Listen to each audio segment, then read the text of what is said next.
Hello and welcome to the Game Theory Podcast. I'm your host, Sam Vecini. We're presented by CLNS Media. Today on the show, it's great to have Mike Pina, good friend of the program, back on the show. It's been a while, Mike. We've been like kind of trying to do it again recently. You know, you've been busy trying to write some stuff over at Vice. I've been busy trying to handle my shit over at The Athletic. Like, you know, I'm glad that we finally found some time to get together and podcast again. Sam, I look forward to these podcast episodes like you wouldn't believe. So I'm thrilled. I got your DM this morning. You asked if I had any time today. Of course, I'll always make time for you, and here we are.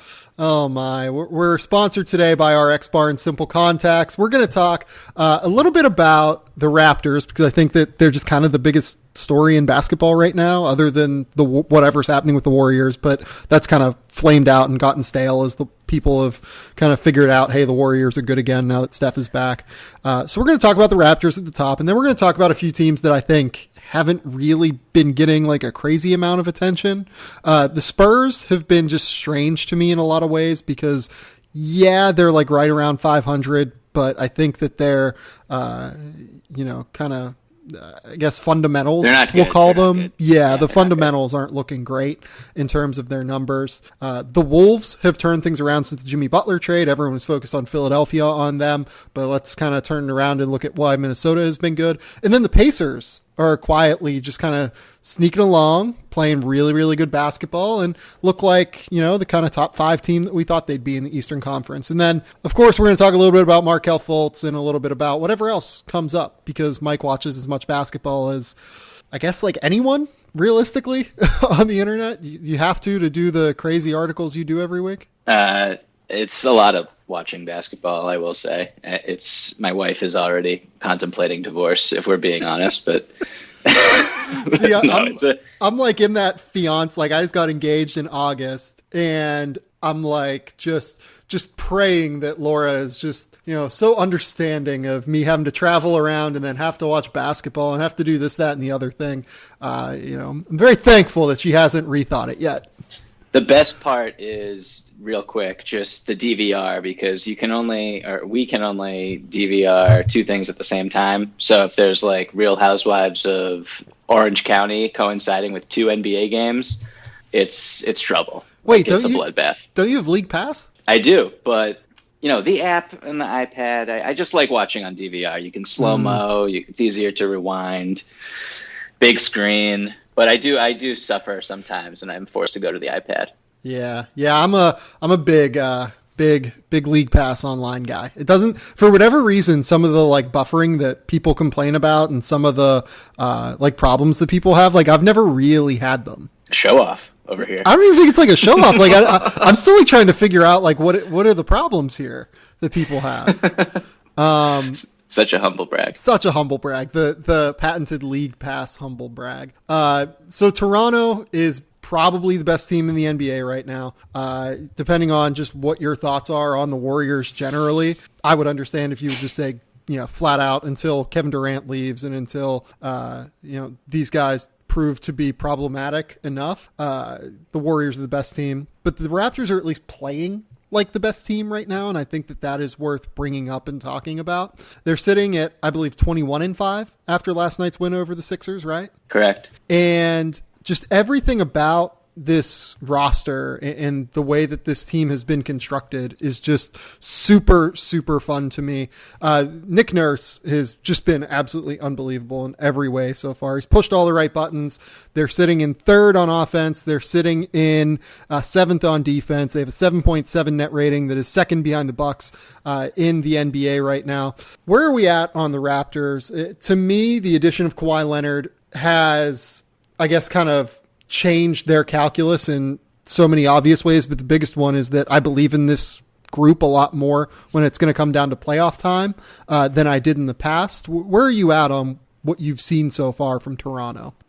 Right. So, I mean, Kawhi, you nailed it on the head. For me, that's just a transformative transaction for that organization. He is in, like, on any given day, you know, you can say Anthony Davis is the best player in the world. Giannis is the best player in the world. LeBron is the best player in the world. Like, for my money, more nights this season than anybody else, I'll take Kawhi Leonard at his best. I mean, in terms of, man, like brings it every night. Exactly. Yes. And, both ends, he is phenomenal. I'm writing a piece on him right now that I don't want to step on too much with the Raptors in Brooklyn tomorrow.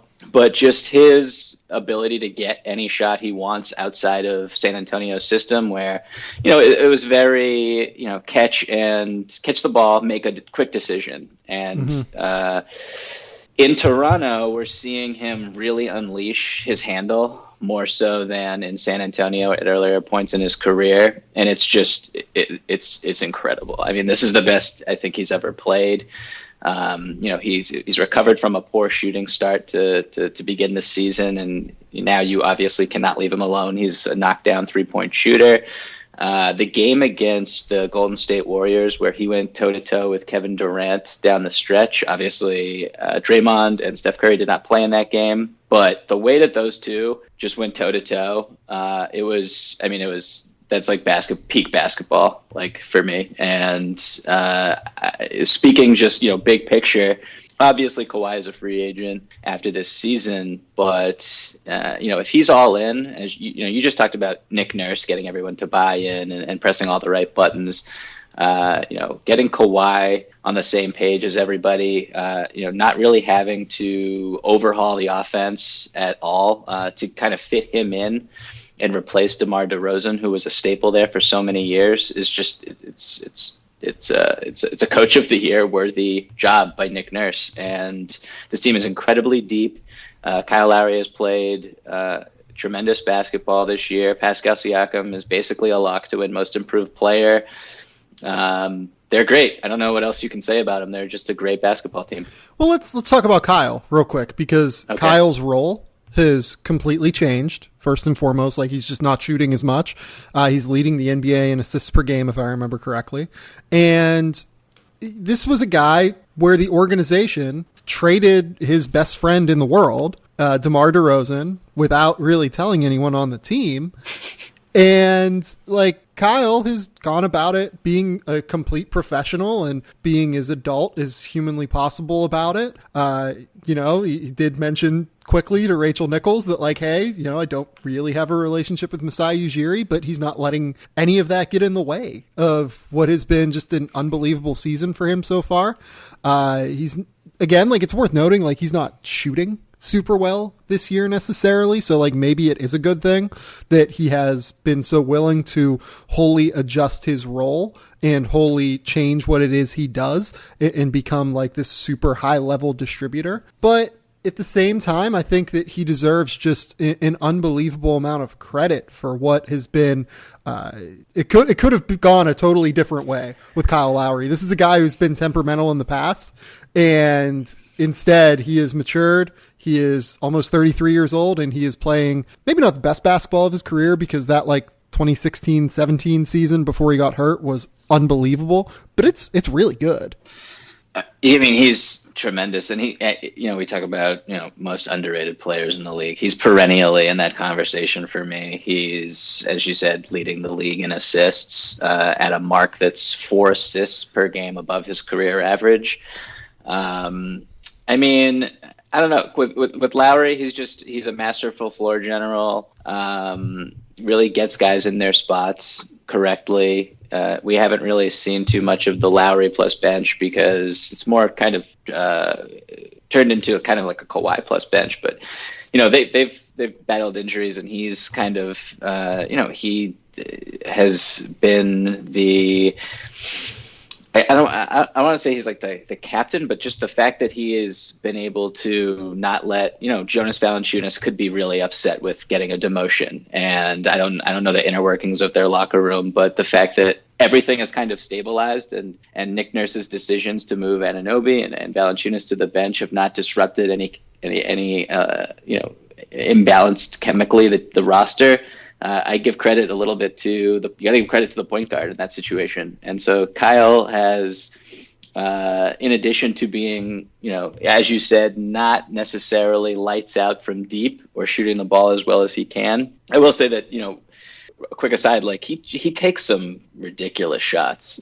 and I think that it's, the pull-ups and transition, for him to shoot above 40% from deep is it's asking a lot. But in terms of his playmaking, all the little things he does, the charges, his ability to switch. There was a play last night's game where he switched onto Wilson Chandler and bumped Wilson Chandler 2 steps out and forced a turnaround jumper.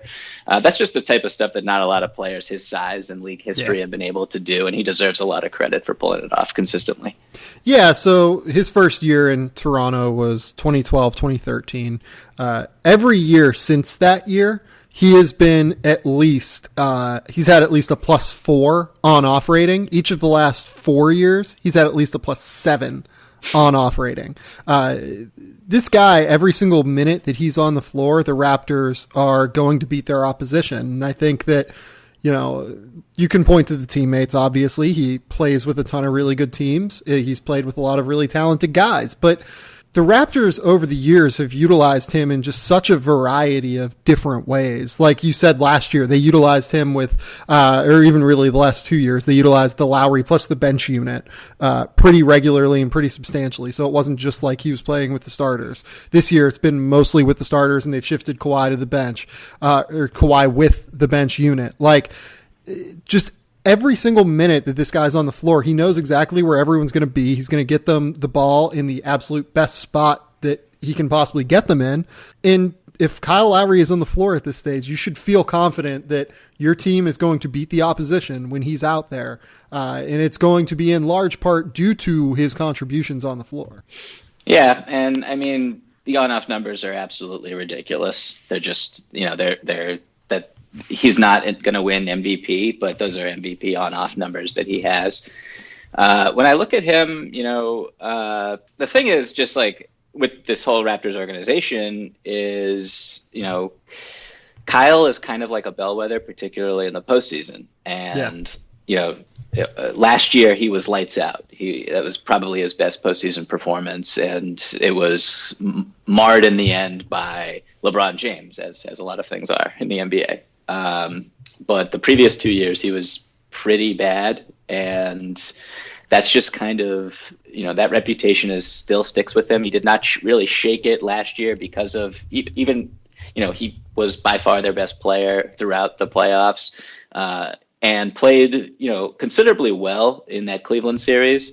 And if Jonas Valanciunas tips in the ball at the end of game 1, this might be just a completely different conversation.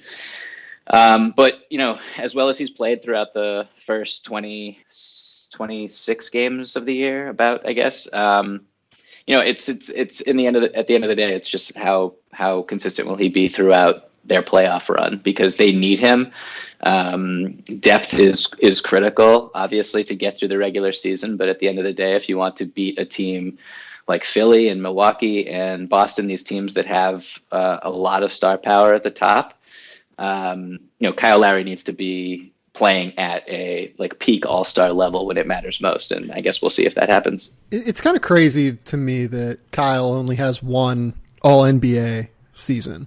He's been the best player up until this season, at least, on what has been a consistent 50-game winner for 5 years now. And that's what happens when you're perennially underrated. It really is just 100%. Crazy. Yeah, he has been maybe the most underappreciated star. I guess he is a star. He's a star, for sure. Four-time All-Star. But it's really interesting if you talk to guys. I had a long conversation with CJ Miles last year about this. Guys just legit feel overlooked playing in Toronto and playing in Canada. Mm-hmm. And, that's where he's had his best NBA. His best time in the NBA has been in Toronto. That's where he's kind of become this all-star caliber player. And so I don't know how much of a factor that is, but I do think that plays a role. I mean, if he was on the Knicks when there was the rumors of that transaction happening a few years back, and he played this well, he'd be a household name. Let's be serious. Yeah, I think that's right. The other guy that I want to point out, you mentioned Pascal Siakam. I think that's just very obvious at this stage, right? Pascal has been absolutely unbelievable. You said that it would be a shock if anyone else won Most Improved Player of the Year. It's early. I don't know. We'll see. He's been unbelievable. He's legit, probably a top 60 player in the NBA right now. something like that. Oh my God. Yeah, definitely. Like, I mean, like, I don't know if I would say he's like an all-star necessarily, which is where you get into like top 30, but he's probably that level right below all-star. Just the way that he has been able to efficiently score. He is an awesome lob threat. He can step away and knock down threes. He can, really, really defend. He can be a multi-positional defender. You can play him at the 5. You can play him all the way to threes pretty consistently because of his quickness. He's an absolute monster. I mean, the All-Star thing is pretty interesting. I mean, he doesn't really have the raw numbers that you need to get to that level, which is fine. Like, who cares? He doesn't play that many minutes because the Raptors are so good, and he doesn't really need to play big fourth quarter minutes. But, in the Eastern Conference, if the Raptors keep playing this well, and I mean, it's a team that probably deserves 3 All-Stars. He's a huge reason why they're this successful. And, at the beginning of the season, there was some hype about him coming into this year for sure. And I wrote about him a little bit. I didn't talk to him, but I went down to UCLA down here, and he's a regular at the runs out here in the summer. Right. Yeah, he looked like he'd taken a leap. I will say that. Like, even this summer, he looked like he had become a guy who's going to be a consistent NBA starter this year. Yeah, and the kick ahead plays that Kyle Lowry and him would execute early in the season, I kind of just thought that was what he was. He was kind of an energy guy. He'd leak out. He'd be able to get easy buckets in transition. It was just a nice thing to see him use his athleticism and his confidence. But he's so much more than that. I mean, his spin move is like Kareem Abdul-Jabbar's skyhook right now. It's legit unstoppable. I am here for that. Have that be the tagline for this podcast episode. His what he did to Paul Millsap in the game against the Nuggets earlier this week, which for my money was the most entertaining game I've seen this season, maybe. Actually, that's probably not true. I mean, the Raptors-Warriors game was really good, but that game was really great, and Millsap was defending him. Paul Millsap, who is still a very good defensive player, he made him look like Jabari Parker for moments in that game. They knew the spin move was coming, and Millsap was just helpless, and it's like, I don't know how to stop this guy because people sag off him. People will continue to sag off him for I don't even know how long, definitely into the playoffs. And he'll either take the open 3, and he's making it at not a great clip. There's clearly not a lot of confidence in that shot right now. He's shooting 33% from deep on less than 2 attempts per game. But he'll just attack you off the bounce, and he'll get right to the rim because he's super strong, super long, super athletic, and people that size should not be as quick as he is, and no one can really guard him at that position. It's amazing to see. So to do just a quick Eastern Conference All-Star parade, Kyrie for sure from Boston, correct? Sure, yeah. Who probably Al from Boston, right? I don't think Al's having an All-Star year, to be honest. I think the Celtics only get one. You think the Celtics All-Star only get one? I have not thought about this at all, but they have not played great so far. No, they haven't. That's true. But I'm just assuming that they're going to figure things out here in mid-December. Sure, you would think that Gordon would have been that guy, and it's probably too late for him to reverse the narrative. If anyone was going to be a second player on Boston, it would probably still be Horford. So let's say one from Boston. Oladipo, too. Depot's hurt, but let's assume that he might be able to get back, right? Mm-hmm. Kawhi, Lowry from Toronto, Giannis and Middleton from Milwaukee, Blake, and what do you think of Drummond? I think Blake is good. I'm with you on that for what it's worth. So let's say 7. Kemba, Jimmy Butler, Joel Embiid. That's 10. And then we get into would you say Ben Simmons or Pascal this year? And Ben Simmons has not been awesome for the last really month. That's a tough one because I mean they're obviously very, very different players. They play very different roles for their teams. But they're both also the 3rd best player on their respective team, and the Raptors are a lot better. So it's crazy. I don't think anyone in the league any GM in the league would take Siakam if they were starting a team Right. tomorrow over Ben Simmons, but that's not really necessarily what we're talking about. So, I mean, it sounds crazy, but it really isn't to have Siakam make the All-Star team over Simmons if that's what it came down to. I think I would still take Ben, but like I do think it's at least like a conversation. Vucevic? Yeah. So we got how many more pieces do we need to fill here? So we have 10 so far. Okay, so Vucevic, gotta throw him in there. So that's 11. I mean, we're looking at Washington. We have Wall and Probably Beal. Bradley Beal. Beal will probably make it. Yeah, dude, the East is something. I mean, the Knicks have Emmanuel Mudiay, like Tim Hardaway Jr. It's like these guys aren't all-stars, but I think we're gonna get a funky all-star. Like, does D'Angelo like keep just rolling like crazy and maybe make a push? Karis LeVert would have made it, I think, if he didn't get hurt. The Nets are just so bad that I don't think they're going to get an all-star. I don't That'd think be so tough. either. Unless like D'Angelo is averaging 20 by the all-star, like 20 and like 6 by the all-star break, which might, but I don't know. We'll see. Miami probably shouldn't get an all-star. Atlanta shouldn't get an all-star. No. Do we need Zach LaVine? That's a good. I was just looking down. They're 5-20. I mean, LaVine could make it, but it would be more like of a by default situation, and I don't think he'd be like a true all-star. But I mean, we're gonna get some guys. I mean, his numbers are definitely all-star worthy. It's nearly 25, 5-5. That's I mean, that's an all-star. Yeah. So yeah, I gotta say he'll probably make it, even though his 3-point shooting has really tailed off. Yeah. The other guy I want to bring up on Toronto is Serge Ibaka.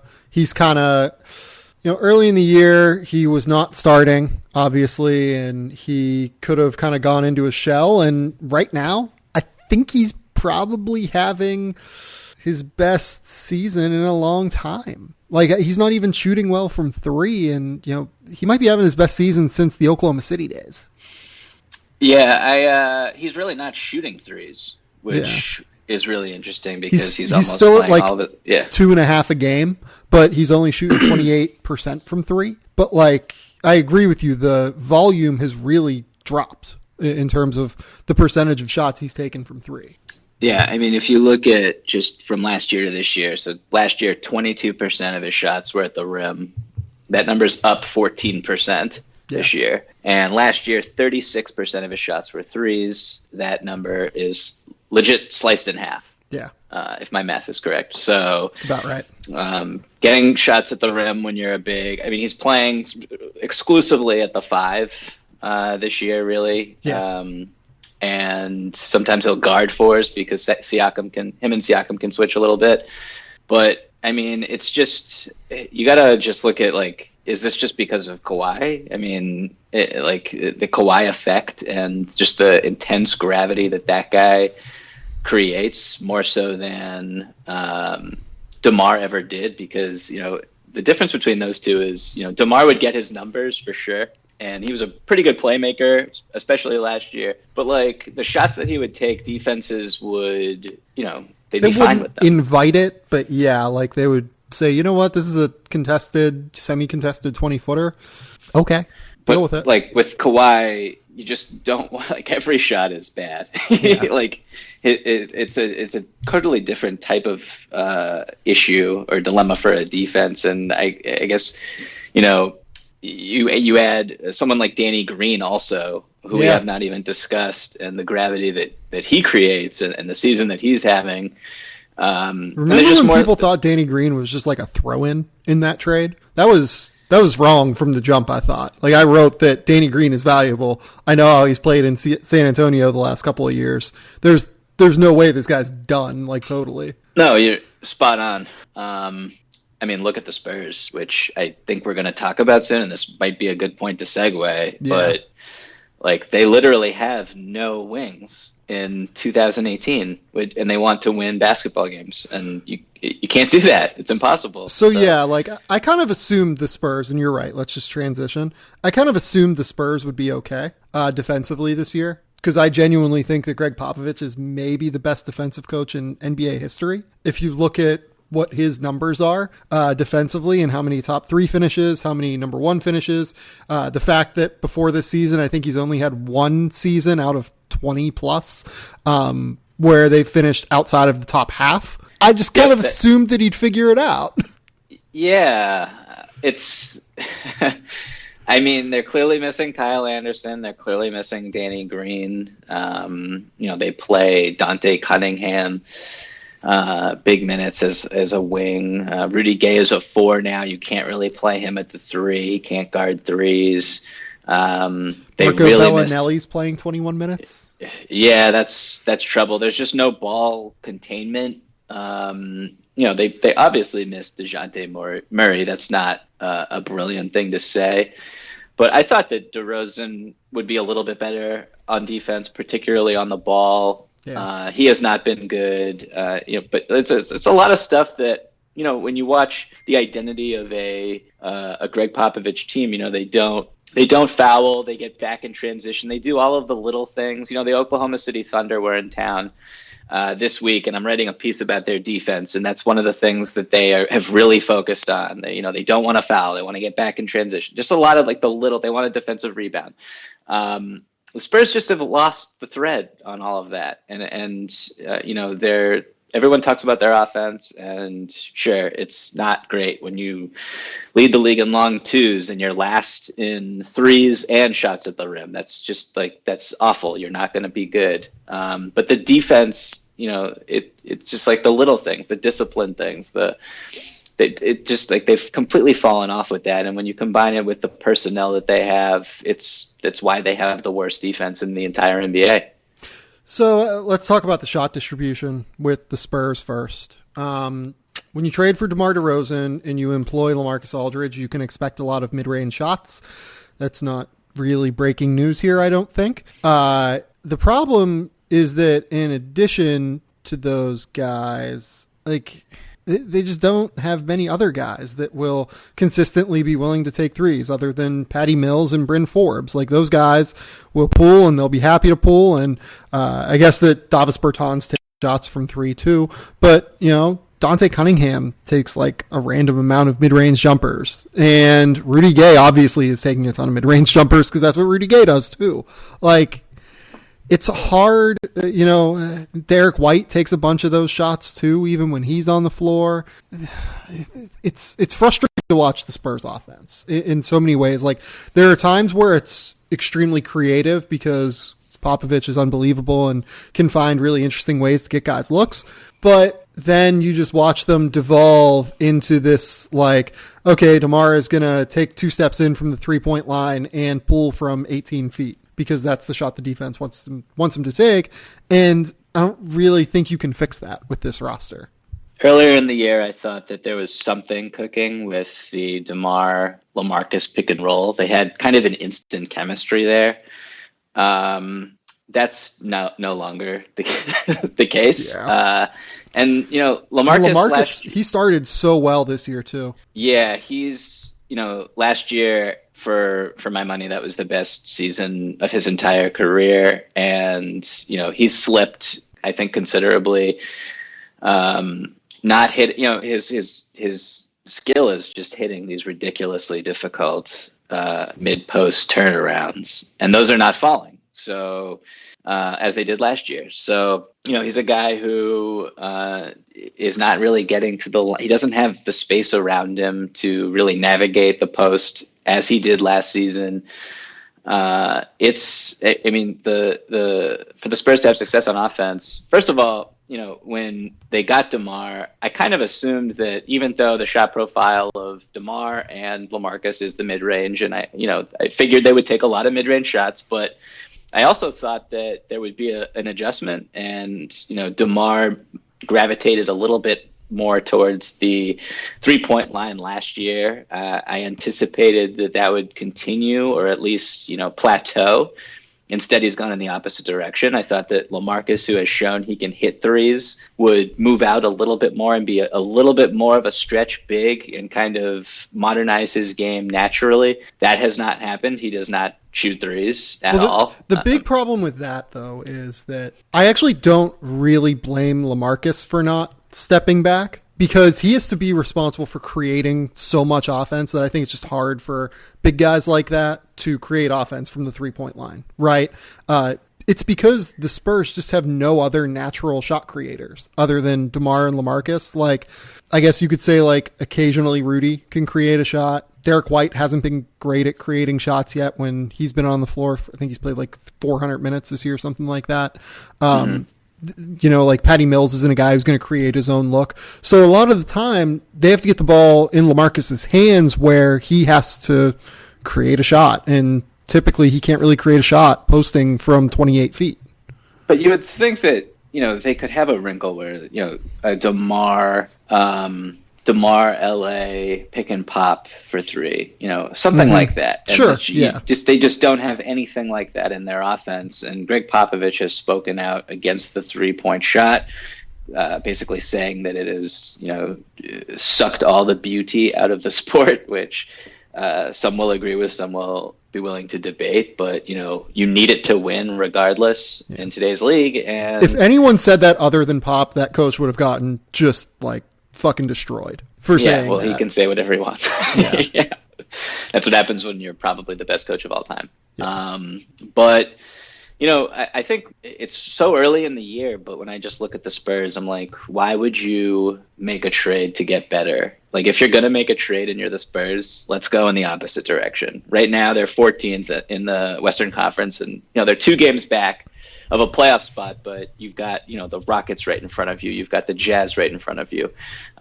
All the teams that are in the playoffs right now, the top 8 teams, they're all really good. I mean, maybe the Mavericks fall off, but all those other teams are just like real good teams, quality teams that, you know, I don't figure to go into a deep slump. So if you're the Spurs, just like, I mean, check out what the trade market says about Bellinelli. Check out what it says about Rudy Gay.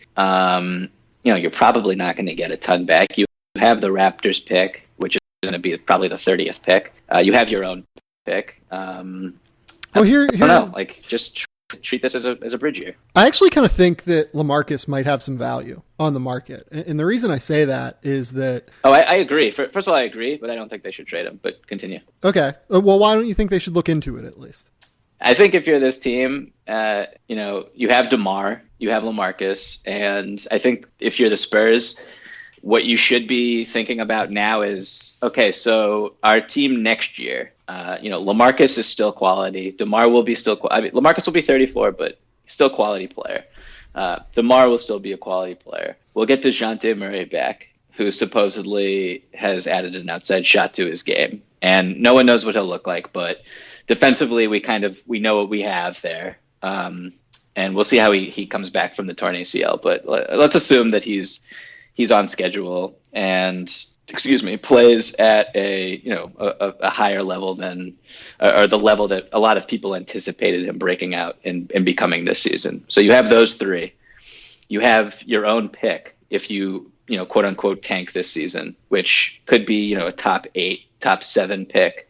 And you know more about who's coming into the league and who will be in this draft than I do. But, you know, the Spurs, you know, they haven't been able to add a blue chip piece like that in, I guess, since Kawhi when they traded George Hill. You have Lonnie Walker, who has not played a minute this season, who's been hurt. He'll be back. So I think, like, if you just keep everything together, you can still be a pretty damn good basketball team next year. You know, you look at the weaknesses on the team, you add a wing or 2 here and there. You know, they could take almost anybody. You know, someone like Wesley Johnson, just like any wing. Like, they don't have any wings. So you just look at the roster, you add a wing. I mean, it's not out of the question for this team to turn it around in 1 year by basically doing, you know, nothing major.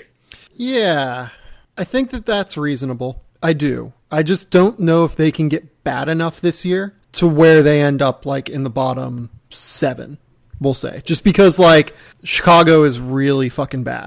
The Cleveland Cavaliers are really bad. Atlanta's really bad. If you don't trade LaMarcus and DeMar, I don't see how you get worse than Miami. Phoenix is obviously really bad.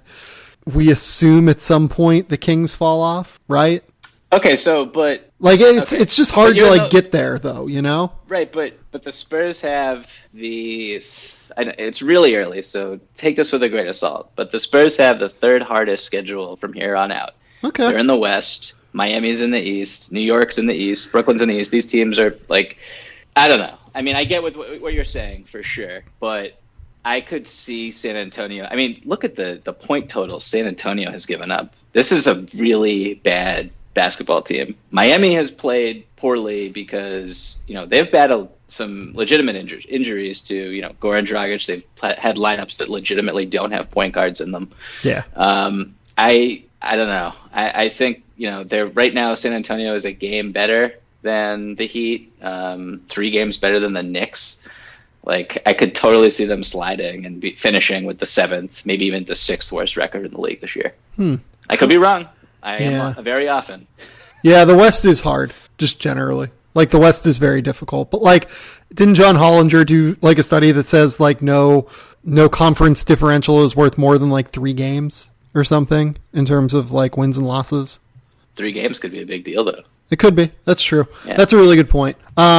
Let's move on, but before we do, let's talk to you about RX Bar. RX Bar is a whole food protein bar. They want to build things the right way. They believe in the power of transparency and let the core ingredients do all of the talking. They list them on the front of the packaging and they list the taste ingredients on the back. You would recognize an RX Bar at the shelf. They're the ones who have egg whites for protein, dates to bind, nuts for texture, and other delicious ingredients like unsweetened chocolate, real fruit, and spices like sea salt and cinnamon, because it turns out that real food ingredients actually taste great. They're great for a number of occasions: breakfast on the go, snacks at the office, just to throw in the bag for a plane ride. You can toss them in your backpack for a bike ride or a hike, or they can be a pre and post workout snack. They come in 14 delicious flavor varieties: mango, pineapple, chocolate hazelnut, peanut butter, and berries. They also have some seasonal flavors as well as 13 other delicious flavor varieties, or 11 others. However many I said, subtract that from 14. And now RX Bar has debuted RX Bar Nut Butter. It's squeezable and spreadable. It pairs great with fruit, rice cakes, pretzels, or straight out of the pouch. They have honey cinnamon peanut butter, and vanilla almond butter. I'm a big fan of RX Bar. I eat their products very regularly here at the house in Hollywood. So for 25% off of your first order of the bestseller variety pack, visit rxbar.com/gametheory and enter that promo code GameTheory at checkout. This is valid in the US only and for a limited time. That's rxbar.com/gametheory and enter that promo code GameTheory at checkout. 25% off your first order of the bestseller variety pack. Mike, let's talk about, I'll ask you, do you want to talk about the Pacers or do you want to talk about the Wolves first? Let's do the Wolves. So the Wolves have been sneaky interesting since the Jimmy Butler trade. I believe they're 8-3 since that went down. Second highest net rating in the NBA. Yes. And a big part of that has actually been the defense. They have the second best defense in the NBA since that trade occurred. A big part of that is obviously Robert Covington playing just out of his mind on the defensive end. And he's always been an elite level defender. He made first team all defense last year. If he keeps this up, he's the defensive player of the year in the NBA. Like, I'm just flat out saying it. He has been unbelievable on defense so far since he's been there. Dario Saric has been what basically we expected of him. He's shooting it a little bit better. That's starting to revert. He's a creative offensive player. And then the kind of jump that we expected from Karl Towns has occurred since Jimmy Butler got traded. He's been just much more aggressive, much more active, and looks like he actually enjoys playing basketball again. I mean, Towns, you tweeted my thing. Just watching Towns, every time he does something that I haven't seen him do before, it's really exciting because then you kind of just remember who this guy, like what the hype was all about with this guy, because the narrative has really taken a negative dark turn over the past, I'd say, like 18 months-ish, 12 months. Yeah. I'm still 100% in on Karl Towns. Like, hey, as you should be, as everyone should be.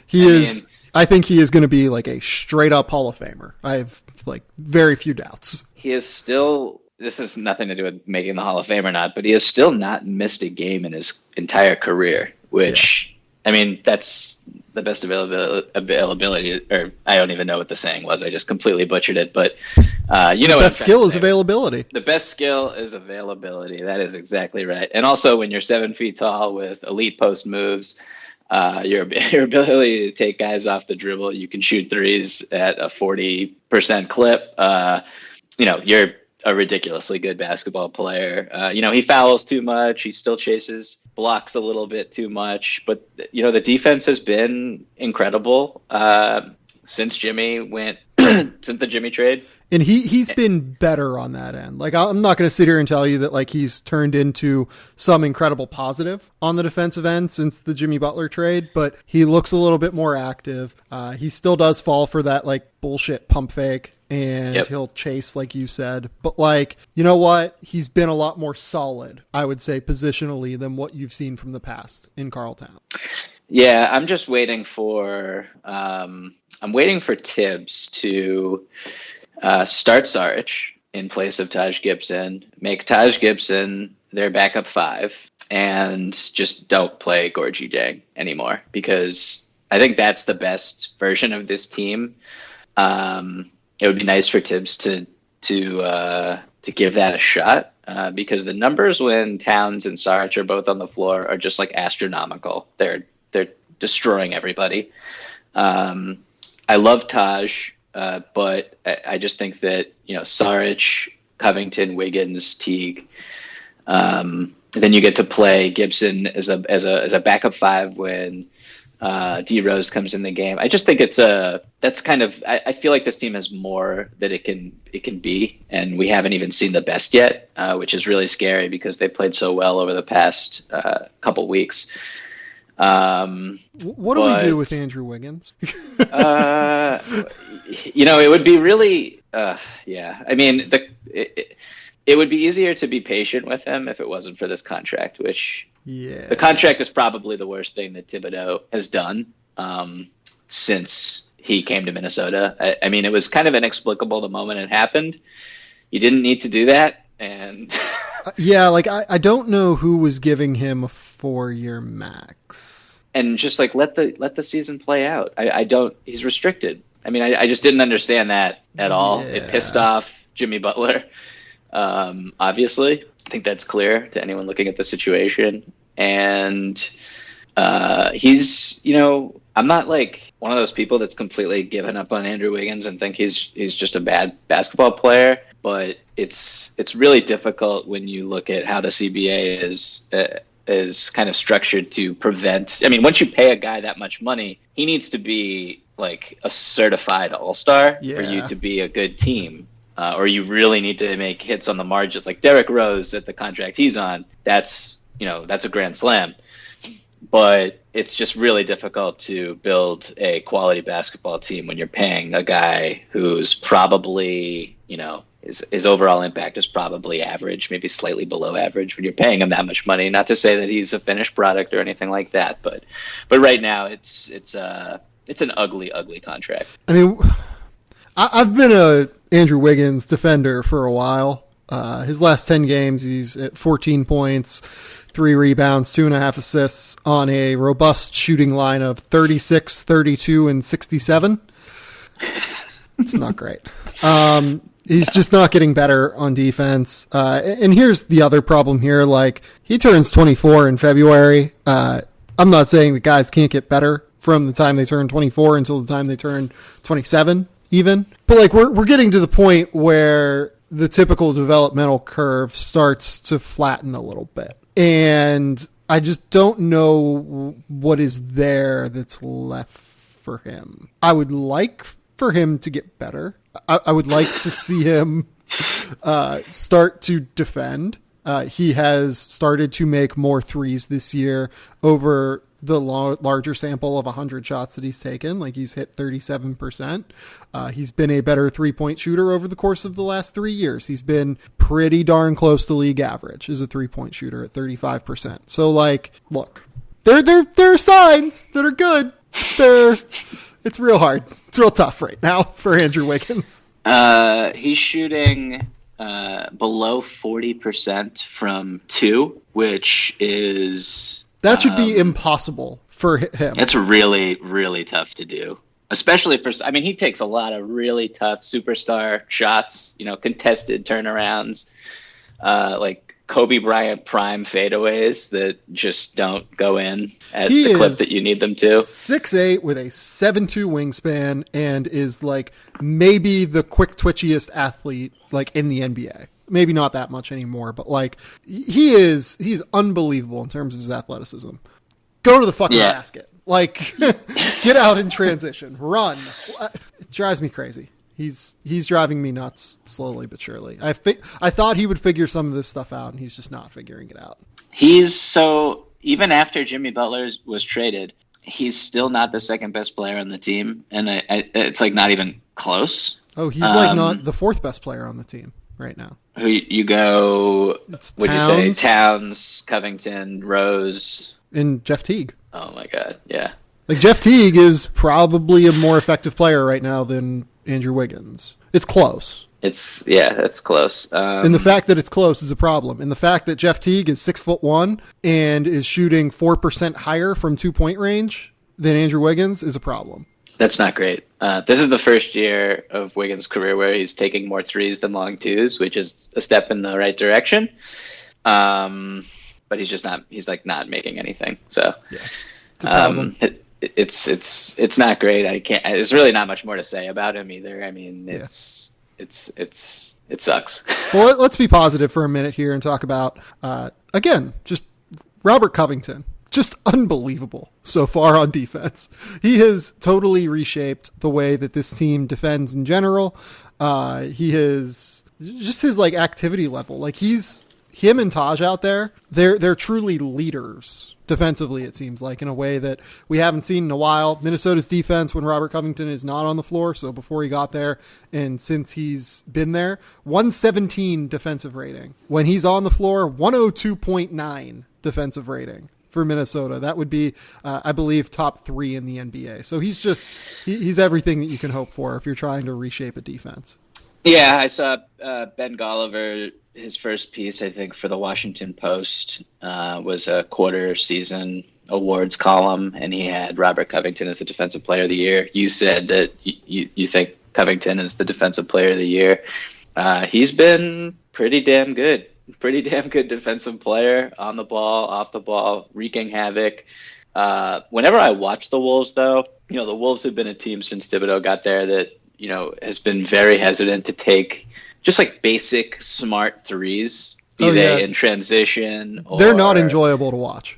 No, and, Covington he's playing like, he's wearing a Sixers jersey, if that makes any sense. Yeah. He's playing that style, and that I think that has infused the team in a way that that can't be overlooked, and his impact on the offensive end with those threes, because he's hitting threes at a very high rate, and he takes tough ones, he takes quick ones, and it's good to see someone do that, because it's just a different type of basketball player than Jimmy Butler was, who would, he'd like to hold it more, he'd dribble more. Covington doesn't really need to dribble. He catches the ball, he looks at the rim, he's like, can I hit this? And in a split second, if the answer is yes, then he lets the ball go towards the basket. Very simple. And you know what else he does that Jimmy doesn't really do? And this isn't a slight at Jimmy Butler, but Robert Covington is a much better team defender than what Jimmy Butler is. Jimmy Butler is a much better one-on-one defender. And to be honest, I think Jimmy's style of defense is probably more translatable to being successful in the playoffs. But I think that Robert Covington's style of defense is more what Minnesota needed to cover up the holes that often happen with this group, where they struggle off ball. They struggle to really do, to cover cracks and to not get hit on backdoor cuts with just lazy off ball defense. And I think that just having him around covering the holes and, doing the little things like consistently digging down on post post guys and digging down on drivers, like creating havoc with deflections. It actually really does make a huge difference for this Minnesota defense in a way that while Jimmy is probably equally as good a defender as he is from a general perspective, from like a 1,000-foot view, I think that Covington is a better defender for what Minnesota needs. No, that's totally fair. Throughout an 82-game regular season, pound for pound, I'll take Jimmy Butler's defense over Robert Covington's. That's not a slight to anybody. I think they're both great defenders.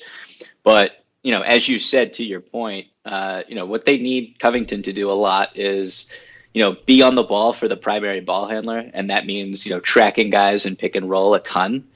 And, Jimmy can do that. He can. But for him to, in that context, in Minnesota, do that, which is incredibly physically taxing, and then also be the number one play creator, particularly in the fourth quarter. I mean, that's superhuman. And no one's asking Robert Covington to make plays out of the pick and roll, but for him to use his length, chase guys, bother guys from behind. He's great lock and trail. He can get under a pick and then recover and still contest.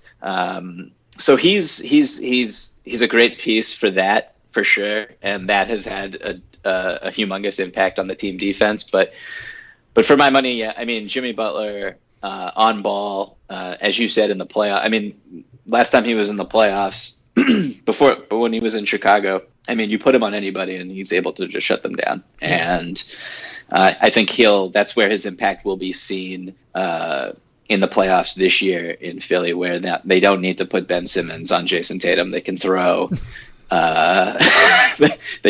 Jimmy on him, and it's a much more effective equation. Yeah, and it's a significant problem whenever that is the case for any opposing team.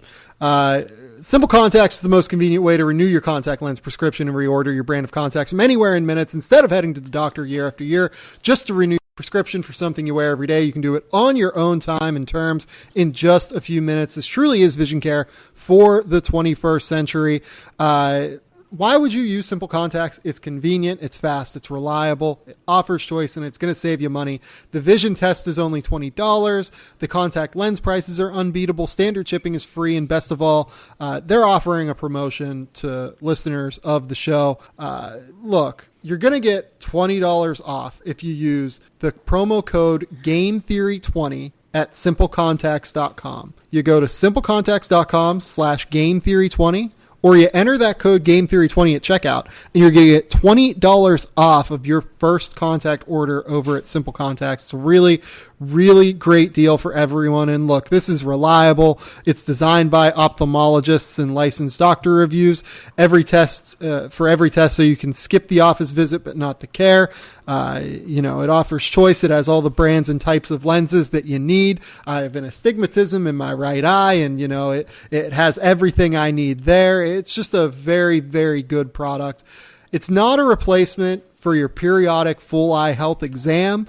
They only test that your prescription still helps you see 20/20 and renew that prescription. They don't write completely new scripts or examine eye health. So you still got to go to that doctor occasionally. But if you're just getting contacts, simplecontacts.com/GameTheory20 is where you want to go.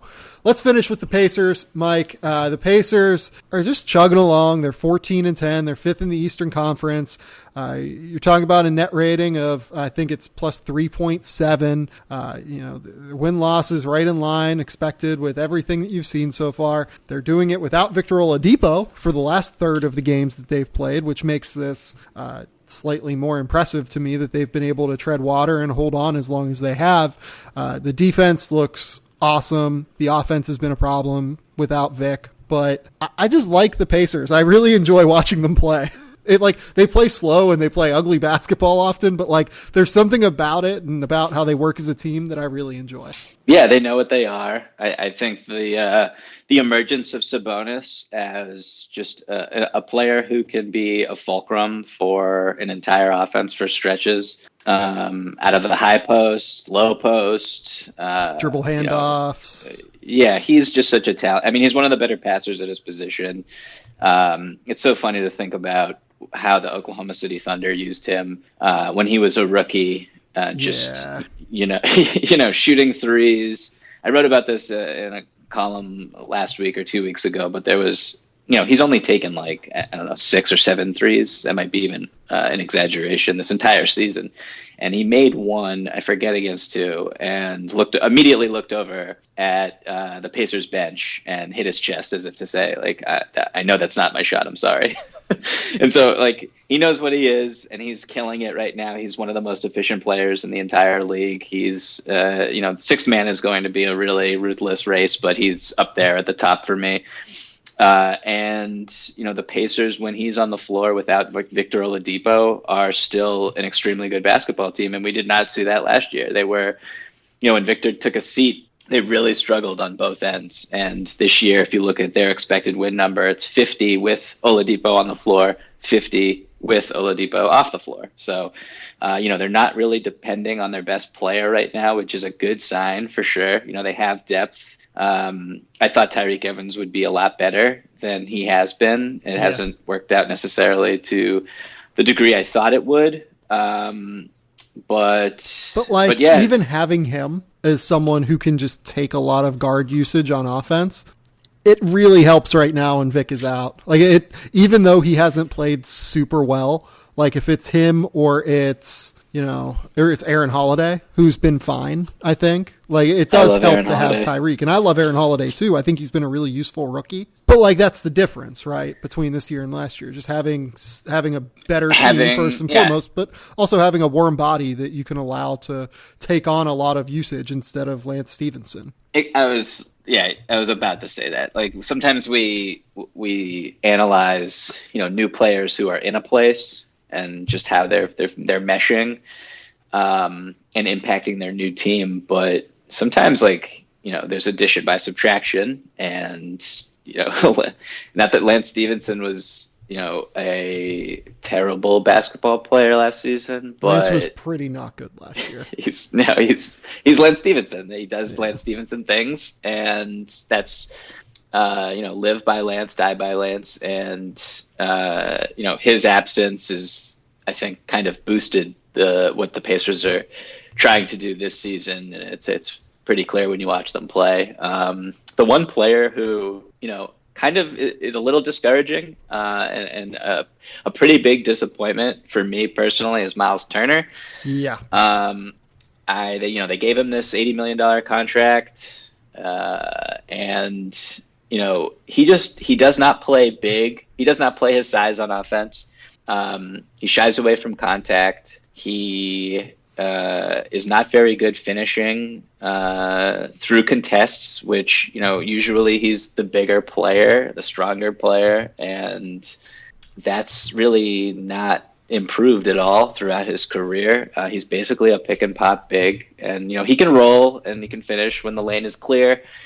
But I don't know what you do there long term, because Sabonis is probably going, if you don't extend Sabonis is, I would imagine if he continues to play like this year, is, maybe 10% better next year when he's like 24 years old or however old he'll be. He's going to get a contract offer as a restricted free agent that is more money than Miles Turner just got. I don't think that's crazy to say. And then what do you can't let Sabonis walk because he's your second best player. I don't know what you do there. How dare you disrespect Boyan like that?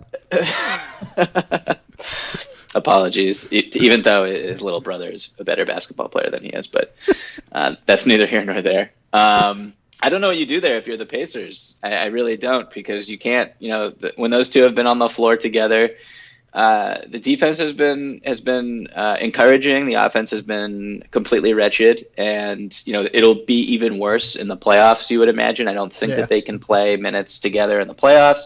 I will say for Miles, he has turned into like a very, very good rim protector. Not only just with block shots, but like even if you look at synergy, like 93rd percentile on shots around the basket that aren't post-ups, 92nd percentile defending post-ups.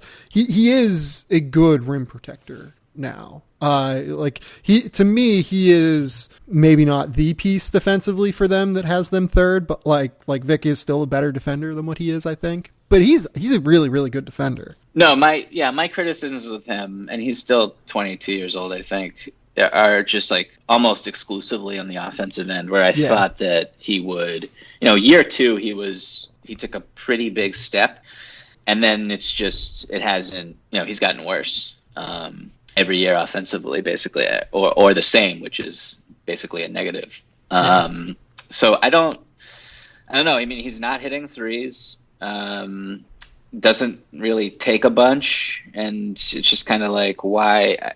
I get a little bit frustrated when you're a big who's pick and pop and you're not willing to take the extra step behind the arc.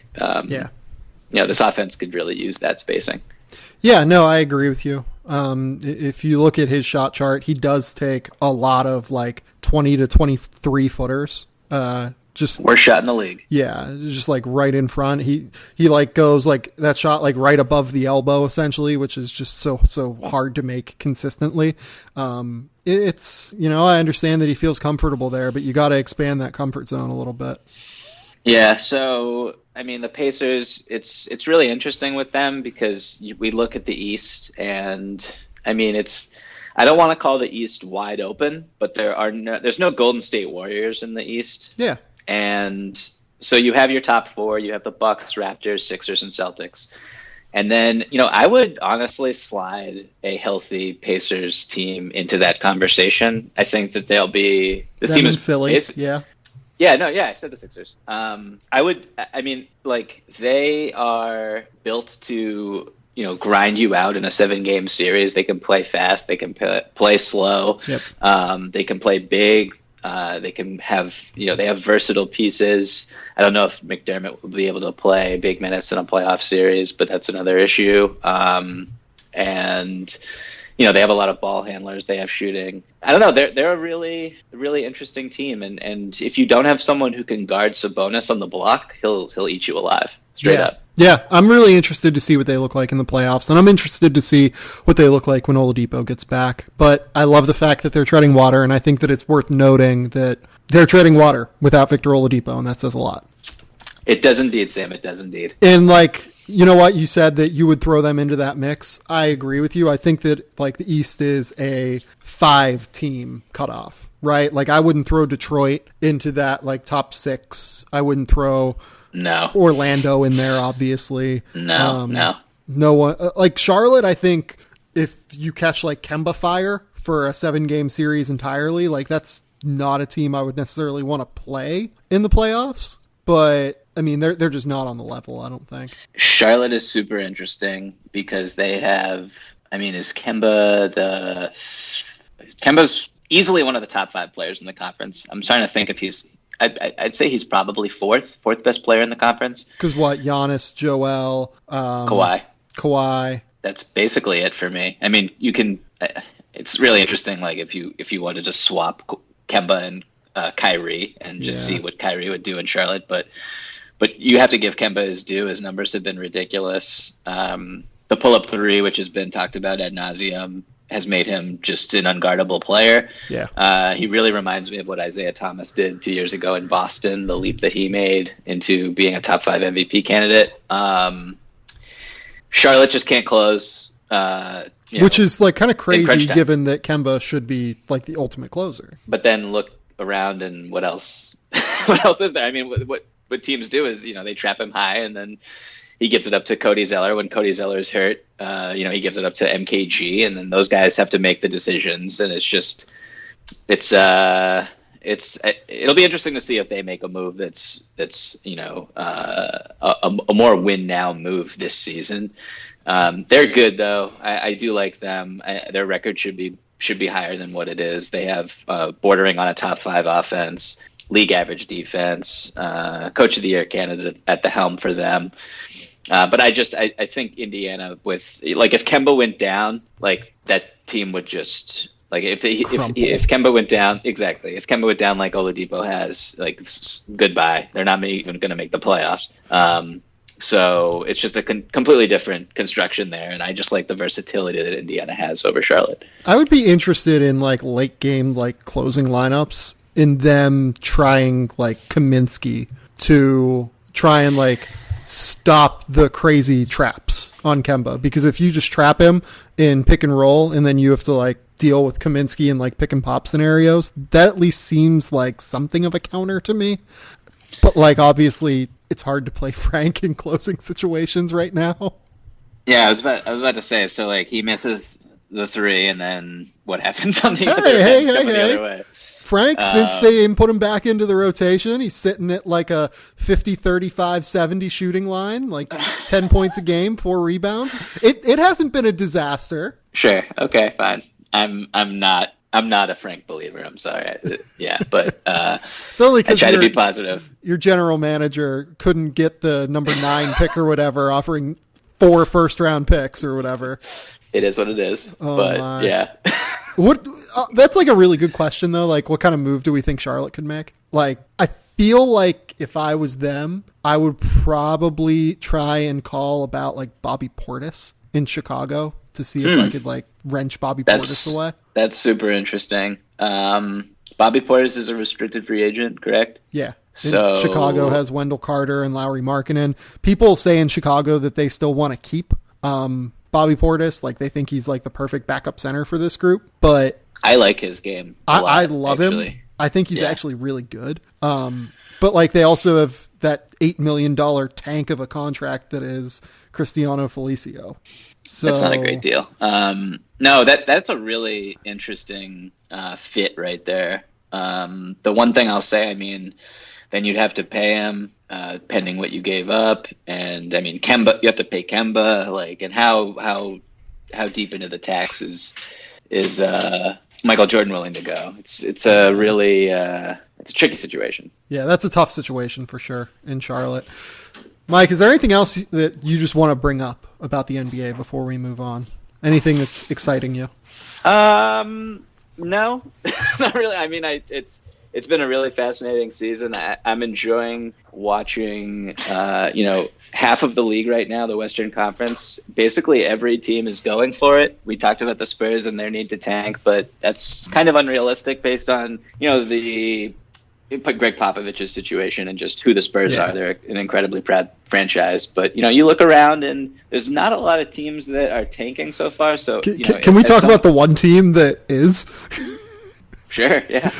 Oh my God, is Phoenix What's bad? to say? Phoenix is so bad. But even as someone who just watches a ton of basketball, it's fun to watch. I don't know. It's like I like watching Bridges see what he is. I like watching Ayton figure it out on the offensive end, at least. They're really bad. I mean, there's nothing. It's not like, especially with Devin Booker now. Yeah. They're going to be holding him out for a while. And they're legit unwatchable without Devin Booker. Yeah. So maybe that's not a great example here, but yeah, I like the competitive spirit that is just on a nightly basis here. The East has bad teams, but all of them seem to get really discouraged when they lose, which is really interesting. Like the Knicks are just like a feisty team, and the Nets have been absolutely terrible since Karis LeVert went down, but they also have a couple interesting players, and they play an interesting brand of basketball. So, I mean, it's just... How about the Moutier Sans? Yeah, that's been terrific. It's really difficult to say. He's been very good. You forget that he's still, 22 years old, which is incredible. Noah Vonleh has really... Yeah. I mean, David Fizdale said that Noah Vonleh was their best all-around player recently, which was, that's quite a statement about the state of your organization. But to his credit, Noah Vonleh has played really good basketball. I don't know. I mean, the league is just in a really healthy place, and there's not a lot of teams that I don't have fun watching right now. You know, it would be funny if the Hornets traded for Noah Vonleh. I mean, they could use him. Nick Batum for Noah Vonleh. Let's go. Oh God. Mike, tell the people what you've got going on. Tell the people where they can find your work, all of that stuff. Yeah, so I mean, I write a weekly column called The Outlet Pass. It comes out every Thursday. So today is Thursday. I don't know when this is going up, but today is Thursday. So check that out every week. Follow me on Twitter at Michael V Pina, which is where I will tweet basically exclusively my work. So I will not clog up your timelines, people. And that's about it, Sam. This has been the Game Theory Podcast. Please remember to rate, review, and subscribe on iTunes, SoundCloud, Google Play, Android, whatever podcasting outlet you use. I'm sure we're up there now. Remember, again, please leave ratings, leave reviews, everything like that. We want to start reading ratings occasionally on the show, so leave some funny ones, please. That's about all I got. We'll be back at some point this weekend talking about the NBA. But until next time, we'll talk soon. Bye.